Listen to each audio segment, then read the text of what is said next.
next lecture of basic concepts of chemistry, empirical formula versus molecular formula.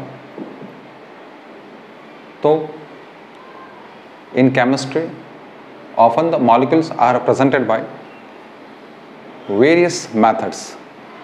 अलग अलग method है उनका presentations का, जैसे कि एक प्रेजेंटेशन सिंपल मॉलिक्यूल का या कंपाउंड का इस तरह से रहता है कि जहाँ पे सिर्फ whole number ratio of the mole atoms in just one molecules are shown. मतलब ये एक ऐसी फॉर्मूला होगी, इस तरह का ये प्रेजेंटेशन होगा जहाँ पे सिर्फ एटम्स के सिर्फ होल नंबर रेशियोस दिखाए जाएंगे कि भाई x:y:z atoms are present in the ratio 1:2:3. कोई एक्चुअल नंबर की बात नहीं करेगा. So such a presentations where or such a formula where atoms are simply given by their whole number ratios in just one molecule, such a presentation is an empirical formula. दूसरा जो presentations की जो method रहती है, that is a second method of expressing the molecule is के showing the actual number of mole atoms in the molecule. Actual atoms कितने हैं कि भाई X के actual atoms 5 है, Y के actual atoms 4 है, like that. So when you show the actual number of atoms that is basically present in a one molecule, mole atoms अगर आप दिखाना चालू करते एक molecule में, तो ऐसा जो presentations बनता है, that presentation is known as a molecular formula. तो ये molecular formula where it is an actual number of mole atoms while it is just a simple ratios of the mole atoms. कुछ example देखेंगे तो पता चलेगा. For example देखो, अगर मैं कहूँ कि आप जानते होंगे शायद ये कंपाउंड के बारे में, दैट इज अ C6H12O6. तो यहाँ पे ये जो फॉर्मूला है जिसमें एक्चुअल कार्बन, हाइड्रोजन और ऑक्सीजन दिखाया गया कि ये कंपाउंड ग्लूकोज कहा जाता है. This is a glucose.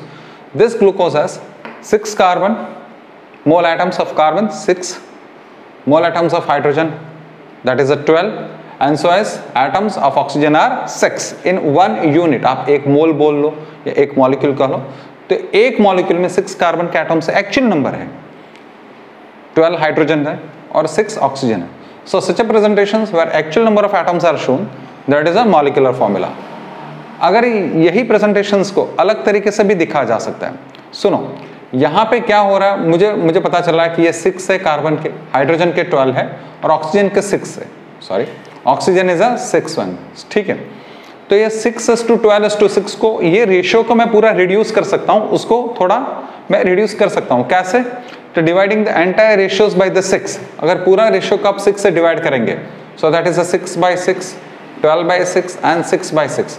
So now that ratio seems to be, ये कितना हो जाएगा 1:2:1. तो ये सिर्फ सिंपल रेशियो बताएगा. तो यहाँ पे मैं लिखूंगा वो, दैट इज अ 1:2:1. ये रेशियो का आपने छोटा कर दिया, it is just reduced. Now it is a 1:2:1. तो ये ऐसा दिखा रहा है कि in this compound what is named as a glucose, this glucose is having a carbon has two hydrogen has two oxygen bearing simple ratios. उनका simple ratio है 1:2:1. ये एक्चुअल नंबर्स थे, ये सिर्फ रेशियो आ रहा है. तो अगर मैं ये अगर सिंपल रेशियो को यूज करके एक प्रेजेंटेशन लिखता हूं, तो प्रेजेंटेशन कैसे लिखा जाएगा, that is a CH2O. Then such a formula is known as an empirical formula, जो सिर्फ इतना ही दिखाता है कि carbon has two hydrogen has two oxygen is equal to और हैविंग अ रेशियोस 1:2:1 है. एक्चुअल कितने एटम्स है एक मॉलिक्यूल में, ये एक्चुअली कितने मोल एटम्स है 1 मोल में, इसकी बातें क्लियर नहीं हो रही है. तो ऐसे फॉर्मूला को हम लोग एम्पिरिकल फॉर्मूला कहते हैं, जो सिर्फ सिंपल रेशियो ही दिखाता है. जहां पे यहाँ पे एक्चुअल दिखा रहा है कि भाई ओके, एक्चुअल कार्बन 6 है, हाइड्रोजन 12 है, ऑक्सीजन 6 है. तो ये इस तरह का डिफरेंस है, that is an empirical formula and the molecular formula. आप दूसरे मॉलिक्यूल कंसीडर कर सकते हैं. ये कौन सा कंपाउंड लिखा मैंने, this compound is known as a hydrogen peroxide. तो उनके बीच का एक्चुअल क्या एटम्स है, 2 and 2 है. क्या 2 and 2 को रिड्यूस करके 1:1 लिखा जा सकता है? बिल्कुल लिखा जा सकता है. सो से एक्चुअल नंबर्स कितने हैं, 2 and 2 है, तो डिवाइडेड बाय 2 उनको रिड्यूस करके उसको कैसे लिखा जा सकता है, 1 and 1 लिखा जा सकता है. इफ इट इज सो, तो उसका एम्पिरिकल फॉर्मूला क्या बन जाएगा, that is a CH, sorry that is N HO. हम लोगों ने हाइड्रोजन पेरोक्साइड लिया ना, सो that is a HO. So presentations will be HO. और एक एग्जांपल चेक कर लेते हैं. मान लो ये बेंजीन है, this is a benzene C6H6. यहाँ पे एक्चुअल कार्बन और एक्चुअल हाइड्रोजन कितने हैं, 6:6 है, 6 के सामने 6 है, उनको रिड्यूस करके क्या 1:1 लिखा जा सकता है, बिल्कुल लिख सकता हूँ। सो that is actually bearing the simple ratios of 1:1। तो ये फॉर्मूला क्या हो जाएगा हमारा, दैट इज अ CH हो जाएगा भाई, करेक्ट नॉट। तो ये डिफरेंस है, that is an molecular formula और एम्पिरिकल फॉर्मूला। स्टडी क्यों किया जाता है, why do you know study this empirical formula and then the molecular formula. देखो केमिस्ट्री में ज्यादातर एनालिसिस जो हम लोग जो लेबोरेटरी में करते हैं वो एनालिसिस है जो पहला जो इंफॉर्मेशन जो कंपाउंड, कोई अननोन कंपाउंड केमिकल लैब में समझो टेस्ट किया जा रहा है, suppose we are testing a compound in the laboratory. तो टेस्टिंग दो तरह की होती है, number 1 that is known as a qualitative testing and second one is a quantitative testing.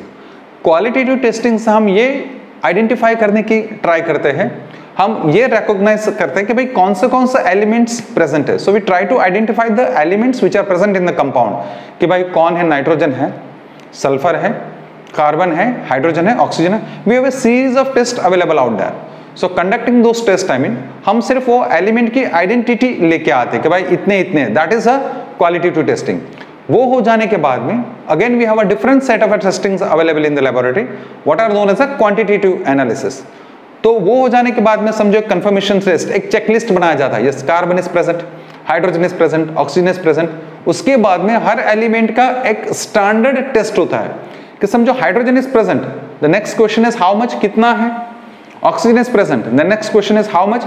तो उसके लिए क्वांटिटेटिव टेस्ट का हमारे पास एक पूरी मेथड होती है, वो मेथड से हम लोग क्वांटिटेटिव टेस्ट करते हैं। ये इस तरह से करके जब हम लोग एटम के अमाउंट्स या पर्टिकुलर एलिमेंट्स की अमाउंट वो कंपाउंड में जब हम लोग फाइंड आउट करके लेके आते, और ऐसे एलिमेंट्स की क्वांटिटी की इंफॉर्मेशन से जो पहला जो फॉर्मूला जो निकल के बाहर आता है वो फॉर्मूला कौन सा होता है, that is always an empirical formula. Then using the other data this empirical formula is converted into molecular formula. वो कैसे कन्वर्ट किया जाता है, how the empirical formula which is obtained from the preliminary analysis of a compound to the molecular formula. उसके लिए कुछ और data की जरूरत पड़ती है। क्या डेटा की जरूरत पड़ेगी हम देखेंगे, बहुत जल्दी देखेंगे, देखते हैं। चलो सुनो, हमारे पास इसी तरह से लेबोरेटरी में कंपाउंड का actual molar mass find out करने की भी मेथड्स रहती है। We are able to find out the molar mass of a compound. तो हम मोलर मास कंपाउंड को फाइंड आउट करते हैं, वो मोलर मास और हमने जो एम्पिरिकल फॉर्मूला जो टेस्टिंग से निकाला है उससे निकाला हुआ मास जिसे हम लोग कहेंगे एम्पिरिकल फॉर्मूला मास, वो दोनों को मिला के हम क्या कर लेते हैं, कंपाउंड की actual identity that is actual molecular formula हम लोग फाइंड आउट कर सकते हैं। देखते हैं, एक एग्जांपल लेना पड़ेगा। तो यहां पे मैं एम्पिरिकल फॉर्मूला का एग्जांपल लिख रहा हूं और यहां पे एक मॉलिक्यूलर फॉर्मूला का एग्जांपल लिख रहा हूं, ठीक है। चलो एक एग्जांपल ले लेते हैं। The best example to study is this one, that is a glucose. तो हम लोग ग्लूकोज से काम चला लेंगे, दैट इज अ C6H12O6 और यहां पे है हमारा इसका एम्पिरिकल फॉर्मूला क्या हो गया, दैट इज अ CH2O। देखो बहुत सारे ऐसे भी कंपाउंड है, ऐसे नहीं है कि हर मॉलिक्यूलर फॉर्मूला के लिए आपको एम्पिरिकल फॉर्मूला मिलेगा। अगर आपको लगे कि नहीं ये रेशियो रिड्यूस नहीं किया जा सकता, इट मींस दैट कि molecular formula and empirical formulas are same. मैं एक दो ऐसे क्वेश्चंस मतलब एक दो ऐसा कंपाउंड आपको लिख के दिखाता हूं। चलो यहां पे लिख लेते हैं। मान लो कि मैंने लिखा चलो H2O। अब H2 में हाइड्रोजन 2 है, ऑक्सीजन 1 है, हाइड्रोजन 2 ऑक्सीजन 1, उसको क्या रिड्यूस करेंगे, नहीं रिड्यूस कर सकते हम लोग। तो उसका मॉलिक्यूलर फॉर्मूला और उसका एम्पिरिकल फॉर्मूला सेम ही है, दोनों में कोई डिफरेंस नहीं है। ऐसे तो बहुत सारे, समझो आपने लिखा, आप जानते होंगे HNO3 look at that is अ 1:1:3, उसको रिड्यूस किया जा ही नहीं सकता और उसको छोटा नहीं किया जा सकता, तो उसका एम्पिरिकल फॉर्मूला वही रहेगा, that is N HNO3 only. समझ में आ रहा है। तो हर बार ऐसे होगा कि मॉलिक्यूलर फॉर्मूला का अलग एम्पिरिकल फॉर्मूला मिलेगा, ऐसा जरूरी नहीं। आपको देखना होगा क्या जो मॉलिक्यूलर फॉर्मूला वाला जो रेशियो है, मतलब ये जो नंबर ऑफ एटम्स है, ऐसे जो है उसको रेशियो को रिड्यूस किया जा सकता, हाँ, तो आपका एम्पिरिकल फॉर्मूला अलग रहेगा। चलो ठीक है, मैंने दो एग्जांपल ले लिए। अब हम जानते हैं, मैं एक एक मोल दोनों का ले लेता हूं। लेट्स टेक अ 1 मोल, इसका भी 1 मोल, इसका भी 1 मोल, ठीक है ऐसे। तो यहां से हमें मोलर मास कैलकुलेट करना आता है। We know that how to have the molar mass. देखो उसका मोलर मास करेंगे, कार्बन इज अ 12, सो मैं उसका कर देता हूं, दैट इज अ 12, ऐसे लिखा जाएगा, that is a 6 into 12 plus hydrogen it is अ 1, कितने हैं यहाँ पे हमारे पास 12 है, नीचे करते हैं, that is a 6 into 12, then this is a 12 plus 12 into 1 plus oxygen कितने हैं 6 एंड दैट इज उसका, आपको मालूम है उसका atomic mass, gram atomic mass is a 16, total करेंगे हमें कितना मिलने वाला है, दैट इज 180 ग्राम। ऐसे मोलर मास, ये मोलर मास है, that is the mass of 1 मोल, जो मॉलिक्यूलर फॉर्मूला से आया। इसी तरह से यहां से जो मास जो आने वाला है उसे हम लोग कहेंगे that is empirical formula mass. उसे हम लोग क्या कहेंगे, that is an empirical formula mass. तो एम्पिरिकल फॉर्मूला मास कैलकुलेट कर लिया जाए। So carbon is 12 plus 2 into 1 plus that is 16, so that is equal to 30 gram, that is 30 gram. देखो ये दोनों के बीच का कुछ रेशियो हमें कुछ मिल रहा है। अगर मैं दोनों को डिवाइड करूं, दैट इज मॉलिक्यूलर फॉर्मूला का जो मास है मैं उसके MFM लिख रहा हूं, that is molecular formula mass divided by empirical formula mass. तो कितना मिल रहा है मुझे, I am getting it is 180 by 30, that is 6, ये 6 मिल रहा है। Let's say that number is n। उसका मतलब ये हुआ कि मेरा एनालिसिस, समझो केमिस्ट्री में पूरा लैब में एनालिसिस कर लिया गया, and after that analysis suppose we got the empirical formula, ये एम्पिरिकल फॉर्मूला मिल गया, ठीक है। किसी तरह से किसी और सोर्स से मैंने कंपाउंड का मोलर मास भी मैंने कोई और टेस्टिंग से निकाल के रखा है, अब ये आपके पास आ चुका है, that means that you have this. आपने कोई और टेस्टिंग से कंपाउंड के एक्चुअल मोलर मास भी फाइंड आउट करके रखा है, that is 180, you have this. जो मैं बॉक्स में रख रहा हूं वो आपको मिल चुका है, ऐसे मानो you got the 180, you got the empirical formula. अब क्या करो, ये देखो ये मिल चुका, ये मिल चुका, मतलब आपको ये भी तो मिल चुका, you have this one also. Take the ratios of the available molar mass to the empirical formula mass which is calculated from the obtained empirical formula। ये दोनों का रेशियो ले लो, क्या नंबर आ रहा है, 6। अब very easy, now to get the molecular formula आपको क्या करना होगा, ये जो आपका जो नंबर आया 6 को किससे मल्टीप्लाई कर देंगे, एम्पिरिकल फॉर्मूला से मल्टीप्लाई करो। Look at that, that is 6 into मेरी एम्पिरिकल फॉर्मूला मुझे क्या मिल चुके हैं, CH2, सो देयरफॉर सबको मल्टीप्लाई करूंगा, C6 H12 एंड O6, मतलब ये पार्ट मेरा अननोन था। ये तो मैंने दिखाया कि ऐसे है, लेकिन ये हम लोग ऐसे मानो कि एक्सपेरिमेंट से लेके आए हैं, तो ये रहा। तो क्या कंक्लूजन निकला, कंक्लूजन ये निकला, to get the molecular formula हम n into एम्पिरिकल फॉर्मूला करना होगा। So that is n into empirical formula. What is n? n is equal to molecular formula mass divided by empirical formula mass. इतनी methods हम लोग ये कर पाते हैं। There is a one more method also, that method is basically use of a vapour density. किसका है, vapour density. मैं वो भी दिखाता हूं। समझो आपके पास ये डेटा अवेलेबल नहीं है, suppose this molar mass data is not available, तो हमारे पास समझो कि वेपर डेंसिटी का डेटा अवेलेबल है। तो वेपर डेंसिटी का डेटा अवेलेबल है, तो उससे कैसे मॉलिक्यूलर फॉर्मूला आती है, knowing the empirical formula from the lab analysis। तो वो भी देख लेते हैं कि वेपर डेंसिटी से कैसे आता है। तो लेट्स से कि वेपर डेंसिटी से हम लोग कैसे लेके आएंगे, that is also relatively easy.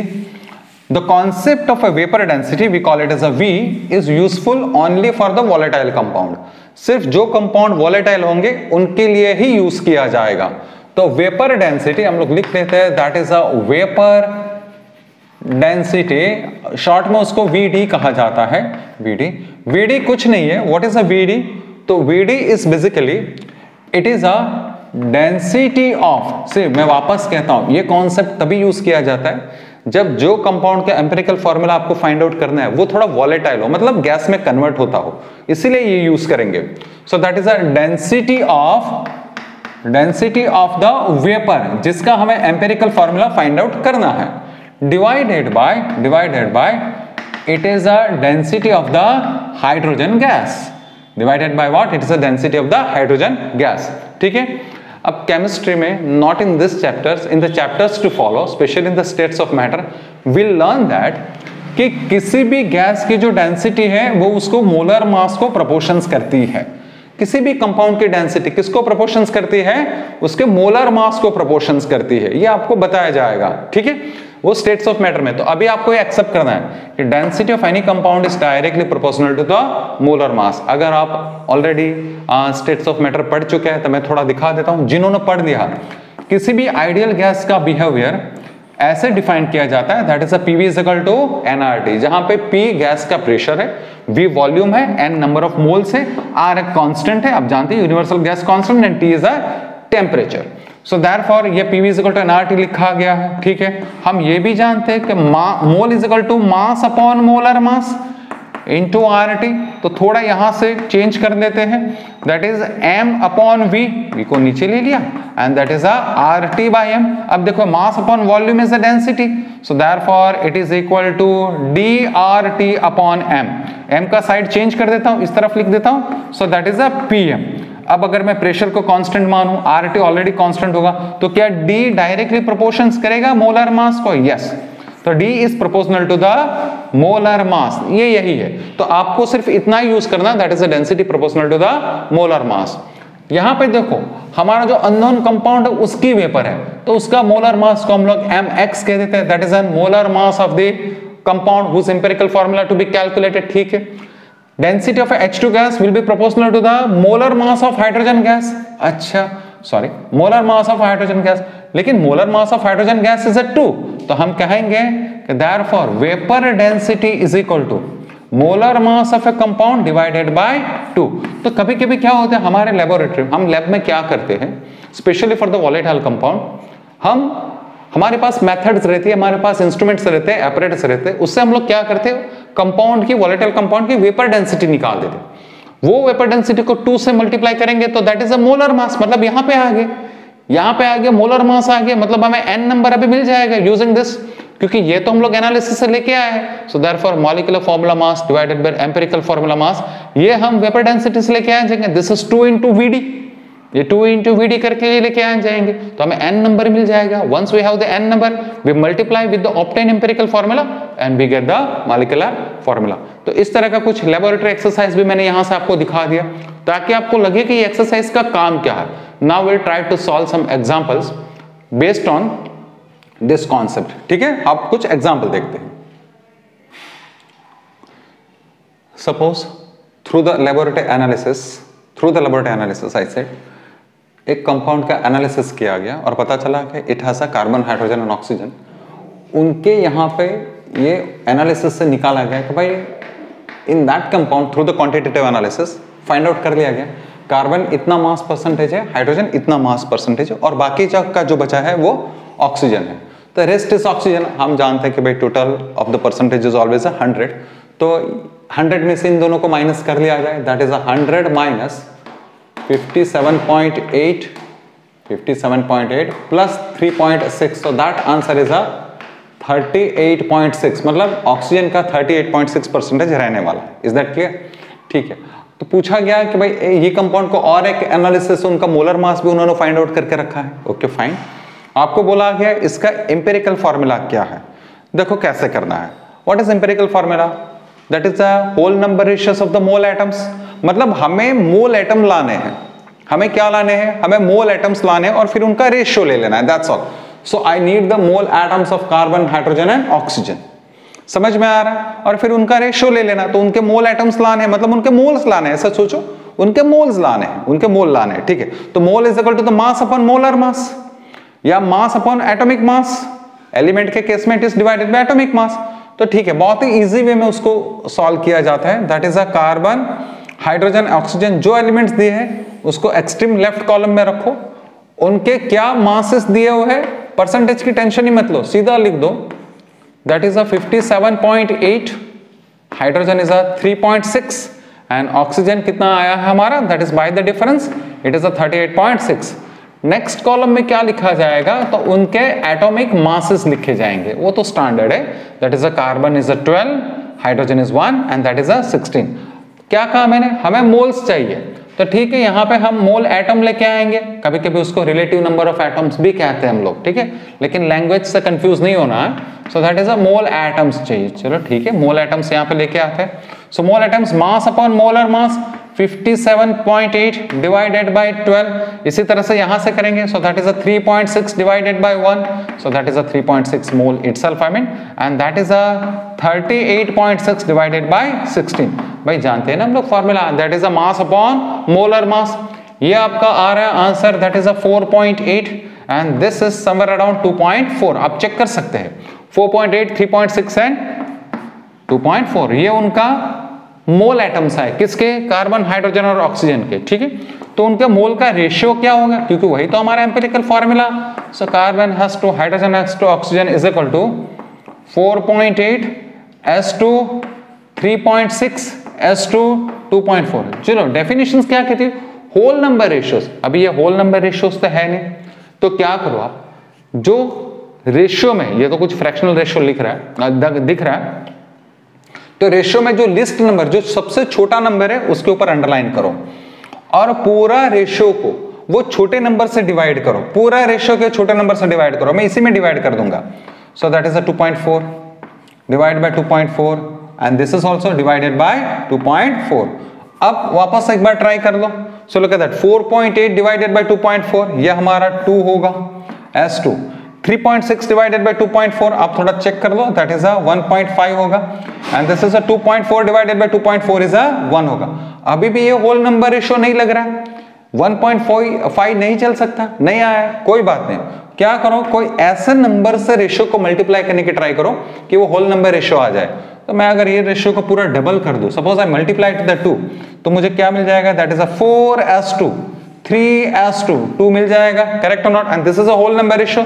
तो बेस्ड ऑन दैट मेरा फॉर्मूला क्या कहता है, कार्बन 4, हाइड्रोजन के 3 एटम्स एंड ऑक्सीजन के 2 एटम्स। मतलब हमारा एम्पिरिकल फॉर्मूला का आंसर क्या होने वाला है, that is a C4H3 and O2। ये हमारी empirical formula, don't forget this is an empirical formula. पूछा क्या भाई, हमें एम्पिरिकल फॉर्मूला पूछा है, ठीक है, एम्पिरिकल फॉर्मूला क्वेश्चन मार्क। समझो ये भी पूछा है, मान लो कि molecular formula is also the question mark, आपको मॉलिक्यूलर फॉर्मूला भी पूछा है, तो कैसे लाएंगे, उसके लिए हमें n चाहिए। अभी मैंने दिखाया n कैसे लाते हैं। सो that is a molecular formula मास, जो हमारा मोलर मास है, divided by empirical formula mass. Molecular formula मास आपको दिया जा चुका है, दैट इज ऑलरेडी द 166। अब एम्पिरिकल फॉर्मूला मास मतलब ये फॉर्मूला से आया हुआ मास, तो हम लोग यहां पे लिख लेंगे कि भाई what is an empirical formula mass. तो empirical formula mass is a, देखो 12 into 4 that is a 48 plus 3 into 1 that is a 3 plus 16 into 2 that is a by 32। भाई agree or not, समझ में आ रहा। so that comes to the, ये कितना हो जाएगा, that is an 83। आप चेक कर लो। so that is 83, 3 plus 2, okay fine, that is an 83। so that is equal to the 2। तो मॉलिक्यूलर फॉर्मूला कैसा आएगी, therefore यहां पे लिखेंगे, therefore molecular formula is equal to n times empirical formula। आपको n मिल चुका है, what is the value of n, that is n is equal to 2 multiply by that is a C4H3O2। तो final answer क्या हो जाएगा हमारा, C8H6O4। ये simple way में कैलकुलेशंस किया जाएगा। आई होप इट्स क्लियर, समझे। समझो डेटा कुछ इस तरह से दिया है, तो बिल्कुल कंफ्यूज नहीं होना है कि carbon 3 parts, hydrogen 1 part by mass. तो एम्पिरिकल फॉर्मूला लाओ, what is the empirical formula. Suppose compounds vapour density is 8, तो मॉलिक्यूलर फॉर्मूला भी लाओ, ठीक है। इतना डेटा अगर हमारे दिया हो तो that is rather easy. Carbon hydrogen कुछ नहीं करना, it is already by mass है, वो बाय मास ही है, तो जो बाय मास जो दिया उसी ले लेना, that is taken as an actual mass only, that is a mass, ठीक है। और यहाँ पे हम लोग क्या इंडिकेट करते हैं, that is atomic mass. The atomic mass is 12 and 1। चलो ठीक है, तो यहाँ पे सीधे हमारे मोल्स क्या आ जाएंगे, that is 3/12 mass upon that atomic mass, so that is 0.25 by, correct और not. This is 1/1, so that is 1। तो यहाँ पे CS2H रेशियो क्या बन रहा है, so that CS2S ratio is 0.25:1। मैंने क्या किया, जो लिस्ट नंबर है उसको पूरा डिवाइड कर दो। So 0.25 divided by 0.25 and 1 also divided by 0.25. So that ratio comes to the 1:2. 1 upon 0.25 is a 4. So therefore यहाँ से तो सीधा हमारा empirical formula निकल आया। What is the empirical formula? Empirical formula is a CH4, जिसे हम लोग मीथेन कहते हैं, वो अलग बात है। So that is a CH4, ठीक है। हमें पूछा है आप molecular formula भी लाओ, तो molecular formula लिखना होता है तो हमारे पास n की जरूरत रहती है, that is n into EF, ठीक है। तो पहले n तो आए, तो n कैसे लेके आते हैं, सो n is obtained by molecular formula mass divided by empirical formula मास, ठीक है। एम्पिरिकल फॉर्मूला मास मतलब यहां से आया हुआ मास, तो दैट इज 12 + 4 16। मॉलिक्यूलर फॉर्मूला मास नहीं है, लेकिन मैंने कभी आपको इक्वेशन दिखाया था कि भाई vapour density is equal to molecular formula जो x लिखा था मैंने डिवाइडेड बाय 2, ये mx है, वही मॉलिक्यूलर फॉर्मूला मास है। So therefore mx it is equal to 2 into vapor density जो कि आपको दे के रखा है that is 8, so that is equal to 16। तो ये भी आपका 16 ही आ रहा है, that is a molecular formula mass is also 16। ये यहां से पुट किया तो आपका N1 आ रहा है, मतलब कोई डिफरेंस नहीं है, 1 into CH4, so therefore molecular formula and empirical formulas are same, दोनों सेम ही है, कोई डिफरेंस नहीं है। Clear? Two metal oxides analysis is given. This is a question. Two oxides of metal. Oxide number 1 has a 50% metal and oxide number 2 has a 40% metal. M stands for metal. आप बोल सकते हैं this M stands for metal. चलो पूरा लिखते हैं, ठीक है। अगर बोला गया कि ऑक्साइड 1, ये जो ऑक्साइड की जिसके अंदर 50% मेटल है, उसकी एम्पिरिकल फॉर्मूला अगर MO है तो find the empirical formula of the second one. तो दूसरे का फाइंड आउट करो। एक का दिया हुआ है MO, तो दूसरे का फाइंड आउट करो, जबकि परसेंटेज एनालिसिस दिया हुआ है। चलो आ जाओ, अलग अलग एनालिसिस करते हैं। ऑक्साइड 1 क्या दिया है? मेटल इज M, ऑक्साइड है तो दूसरा ऑक्सीजन ही होगा, तो अगर वो एक अगर 50 है तो ऑक्सीजन 50 ही होगा, 50 50 100, क्योंकि परसेंटेज तो 100 होना चाहिए। So that's a 50 and 50, okay fine, ठीक है, ये हो गया उसके मासेस। एटॉमिक मास M का हमें पता नहीं है, we do not know the atomic mass of M, तो let's assume that that is X, क्योंकि मेटल की आइडेंटिटी नहीं पता है, no problem. Oxygen is a 16, तो उसके मोल्स क्या होंगे? Mass upon molar mass, that is a mass upon atomic mass, I mean 50/X and that is a 50/16। तो यहाँ पे आपको रेशियो क्या मिलेगा? MS/O is equal to that is a 50/X is equal to or S2 50/16, but this ratio is already given, MO है, so this ratio is a 1:1, तो ये तो 1:1 आपको दिया हुआ है, that is a 50/X S2 50/16, correct or not? ये 1:1 कब आएगा? जब आपका X भी 16 होगा तो ही आएगा। 50/16 is equal to 50/16, दूसरा नंबर पॉसिबल ही नहीं है, so that means X has to be 16 through the mathematics, by correct or not? तो ये X 16 ही होना चाहिए, राइट? अब देखो, अब आ जाओ ऑक्साइड पे, दूसरा ऑक्साइड पे आ जाओ। यहां पे उन्होंने कहा कि मेटल इज अ 40%, ओके, तो ऑक्सीजन 60 होगा, यहाँ पे उसका एटॉमिक मास, लेकिन एटॉमिक मास थोड़ा चेंज होता है, एनालिसिस है, वो जो M है वो M ही रहेगा, so that is X equal to 16, यहाँ पे भी ये 16 ही है, ठीक है, ओके। ऑक्सीजन इज अ 60, उसका परसेंटेज मतलब 60 है और ये 16 है, तो यहाँ पे मोल कितने होंगे? That is a 40/16 as to 60/16, so therefore ratio क्या आया?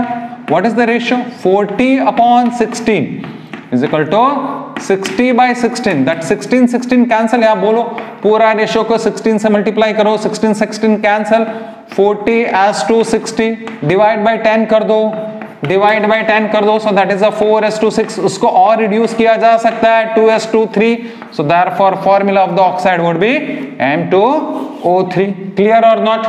समझ में आया? इजी क्वेश्चन है भाई। चलो एक और वैरायटी देख लेते हैं। Suppose it is given that के 4.5 gram of a compound of a phosphorus and sulphur containing 2.48 gram of a phosphorus, okay, and rest is a sulphur. Mention नहीं किया, मतलब बाकी का सल्फर है, क्योंकि दिया है फास्फोरस सल्फर, फास्फोरस और सल्फर दो ही प्रेजेंट है, तो उसकी एम्पिरिकल फार्मूला लेके आओ, उसके एटॉमिक मासेस दिए हैं, तो आपको बताया गया, चलो सीधा ही कर लिया जाए, दो ही तो एलिमेंट है, that is one is a phosphorus, second is a sulphur. कितना उसका मासेस है? तो देखो फास्फोरस का मास कितना है? दैट इज अ 2.48, ओके, और टोटल कंपाउंड 4.4 है, तो सल्फर का कितना होगा? तो डिफरेंस से ही निकाल लेंगे, that is a 4.4 minus 2.48, so that is equal to 1.92 gram ही होगा भाई, करेक्ट और नॉट? ये है, बराबर है, डिफरेंस से निकाल लिया, दूसरा कोई तो है नहीं मेंशन करते, वरना दूसरा कुछ होता था, करेक्ट और नॉट? अच्छा ठीक है, उनके एटॉमिक मासेस की बात कर ली जाए, that is also given, so we just not have to worry about it. 31 और ये दिए हुए रहते हैं आपको ज्यादा, लेकिन बाय हार्ट हो जाते हैं, over the chemistry study it gets memorised, so just don't worry about that. So that is a 31। चलो हमें तो क्या चाहिए? हमें तो उनके मोल एटम्स चाहिए, so it is easy, that is a 2.48 divided by 31, correct, and this one ये कितना होगा? ये होगा that is a 1.92 divided by 32। थोड़ा कैलकुलेशंस कर लीजिए and check, I mean, so this comes to the 0.08 and this comes to the 0.06, थोड़ा check कर लो, so that is the calculation which says that it's a 0.08 on 0.06, मतलब phosphorus S2 sulphur का ratio कितना आया? 0.08 S2 0.06, दोनों में से decimal shift कर लो, सो दैट इज 8:6 और रेशियो को रिड्यूस किया जा सकता है, करेक्ट और नॉट, डिवाइडेड बाय 2 करके कर सकते हैं हम लोग, so that for it is divided by 2, that is 4:3, so formula is P4S3 is the formula.